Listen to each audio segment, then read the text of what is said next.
Bonjour à toutes et à tous, c'est Quentin de la chaîne Ciné Caviar, je suis très content de vous retrouver en ce jeudi 4 février et aujourd'hui on va parler de psychopathes, de princesses, de suites de films cultes et de Tom Cruise. C'est parti.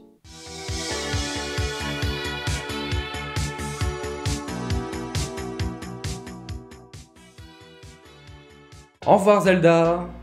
Les fans de la licence La Légende de Zelda vont être déçus d'apprendre qu'un projet lié à cet univers fantaisiste devait voir le jour. Nintendo et Netflix travaillent ensemble pour développer une série live-action autour de La Légende de Zelda. Sauf que malheureusement, voilà, calmez vos ardeurs, ça ne va pas se faire, ce projet a été tout bonnement annulé. C'est un projet qui était en développement depuis 2015, et à la suite d'une fuite d'un salarié de Netflix, le projet a leaké. Internet s'en est emparé et Nintendo a décidé de mettre fin à ce projet.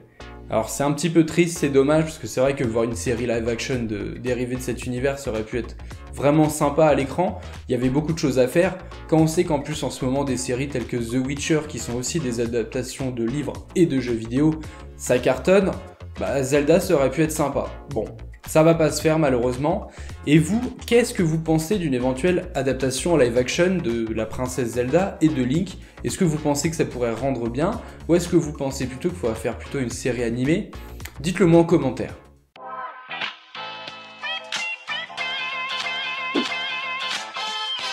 Je vous parlais hier du film The Suicide Squad, le reboot/suite du Suicide Squad de 2016, qui devrait débarquer sur nos écrans cet été. Le film d'anti-héros nous racontera l'histoire d'un groupe de super vilains, donc les Suicide Squad, qui vont être parachutés sur l'île de Corto Maltese, une île ultra dangereuse. Ils vont devoir faire face à une jungle bourrée de guerrilleros et d'adversaires qui ne cherchent qu'à les tuer. Ils ne seront pas lâchés en pleine jungle sans sécurité et sans supervision, puisque le personnage d'Amanda Waller, qui était déjà là en 2016, reviendra et s'occupera de vérifier qu'ils ne font pas n'importe quoi et qu'ils ne tentent pas de s'échapper, car sinon, c'est tout simple, boum, elle les fait exploser et c'est fini. La sortie du film de James Gunn, qui était déjà derrière la caméra pour Les Gardiens de la Galaxie 1 et 2, vient d'être avancée au 28 juillet pour nous. Alors, si tout va bien, si les salles sont rouvertes. Et ce sera pour nous l'occasion de retrouver des personnages tels que Harley Quinn, Captain Boomerang, Rick Flag ou encore Peacemaker dont je vous parlais hier.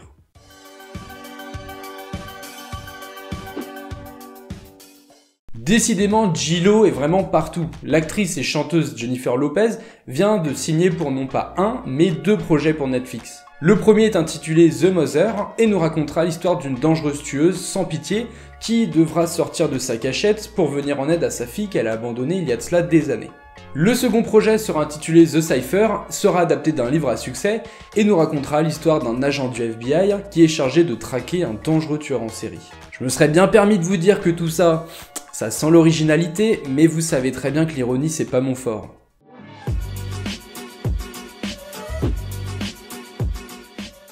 Décidément, la rubrique insolite, je vais la rebaptiser la rubrique Jared Leto, puisqu'aujourd'hui on va parler non pas moins que de Jared Leto. Nous venons de découvrir une image inédite de la Snyder Cut de Justice League, dans laquelle on peut apercevoir le nouveau look du Joker, toujours interprété par Jared Leto. Prenez votre plus belle loupe car on ne distingue vraiment pas grand chose, le tout est très flou, et ça reste assez énigmatique. Tout ce qu'on peut en déduire en voyant cette image, c'est que le look du Joker sera totalement différent de celui qu'on avait pu voir en 2016, avec un Joker un petit peu plus bling bling. Là d'ailleurs, cette image n'est pas sans rappeler celle de Heath Ledger en 2008 pour la promotion de The Dark Knight. Pour rappel, dans le film de 2017 Justice League, il n'y avait tout simplement pas le Joker. Sauf que là, pour la Snyder Cut qui va durer bien plus longtemps puisqu'elle durera 4 heures, Zack Snyder a procédé à des reshoots et a rajouté quelques scènes, dont des scènes avec le Joker qui aura une plus grande importance. Alors nous verrons ces résultats normalement le 18 mars prochain sur HBO Max, mais comme je vous l'ai déjà dit, HBO Max n'est pas prêt d'arriver en France, donc pour le moment aucune date pour nous, public français, pour pouvoir le regarder de façon légale. Ce soir, on retrouvera Tom Cruise pour le film Jack Reacher qui sera diffusé sur France 3 à 21h05.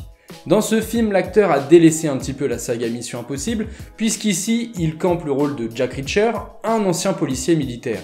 L'histoire de Jack Reacher est celle d'un ancien policier militaire qui, suite à une tuerie qui a fait 5 morts, va devoir tenter d'éclaircir le mystère autour de cette affaire et va être confronté à un terrible ennemi qui ne lui est pas inconnu. Si vous aimez les films d'action policiers un peu bourrins mais de très bon calibre, vous ne devriez pas être dépaysé. Sachant que ce film de 2012 marque la toute première collaboration entre Tom Cruise et Christopher McQuarrie, le réalisateur de Mission Impossible Rogue Nation et de Mission Impossible Fallout, qui est actuellement en tournage pour Mission Impossible 7 et 8, toujours avec Tom Cruise. Donc, il n'y a pas à dire, depuis 2012, la collaboration entre les deux hommes fonctionne. Et pour la petite info, si Jack Reacher ça vous plaît, vous avez eu une suite à ce film, Jack Reacher Never Go Back, qui est sorti en 2016.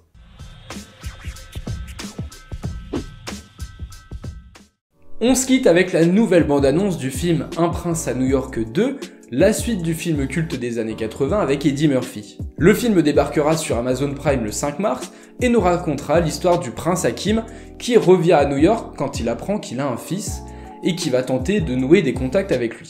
Le casting retrouvera Eddie Murphy, John Amos, James Earl Jones, mais encore un petit nouveau avec Wesley Snipes, l'interprète de Blade. Je ne vais pas y aller par quatre chemins, le film sera dispo en anglais et en français. J'ai vu la bande-annonce en français et ça fait vraiment bizarre, puisque le doubleur officiel de Eddie Murphy, Medondo, nous a quitté en 2019, il a donc fallu le remplacer. Et quand on est vraiment habitué à cette voix, il y a quelque chose qui se perd, on va dire. Donc vous, qu'est-ce que vous en pensez? Est-ce que vous regarderez quand même ce film? En VO ou en VF, dites-le moi en commentaire, ça m'intéresse. Et voilà, l'émission du jour est terminée, j'espère que ça vous a plu.